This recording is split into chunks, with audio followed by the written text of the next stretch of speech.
क्योंकि उनको यह पता है कि युद्ध के माध्यम से भारत को जीत ले ऐसी उनकी औकात नहीं बची। इसीलिए षड्यंत्रों के माध्यम से भारत को तोड़ने की कोशिश की जा रही है। और उन षड्यंत्रों से लड़के अगर कोई इस देश को बचाने का काम कर सकता है तो आपके जैसे सोशल मीडिया के योद्धा कर सकते हैं। 3 उदाहरण मैं आपको देता हूं पिछले 1 हफ्ते के। एक नमूना खड़ा हुआ और रामचरितमानस के ऊपर सवाल उठाने लगा, कह रहे रामचरितमानस को बैन कर दो। मैंने कहा कर ले। इस दुनिया में, देश तो छोड़ दो, दुनिया में कोई माइका लाल पैदा नहीं हुआ जो रामचरितमानस को बैन कर सके।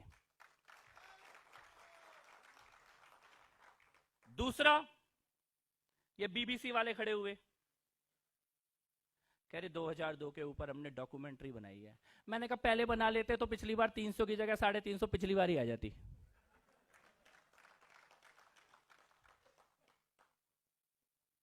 और तीसरा, जो अब अडानी ग्रुप के ऊपर।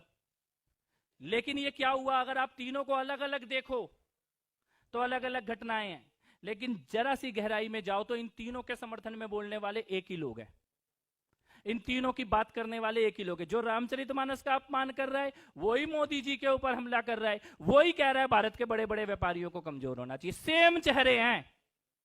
आपको एक व्यक्ति भी इनमें अलग नहीं दिखेगा जो इस विषय पे कुछ और स्टैंड ले रहा है और दूसरे, यानी कि ये क्या हो रहा है, ये भारत की आस्था पर, भारत को पुनः जागृत करती हुई राजनीतिक नेतृत्व पर और भारत की आर्थिक शक्ति पर, तीनों पे एक साथ हमला करने की कोशिश की जा रही है।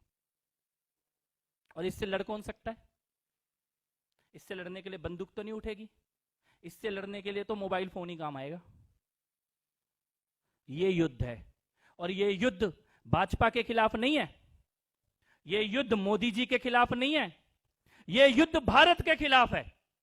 मैं पप्पू हूँ, हमने टोटी चोरी कर ली, हम गधे हैं।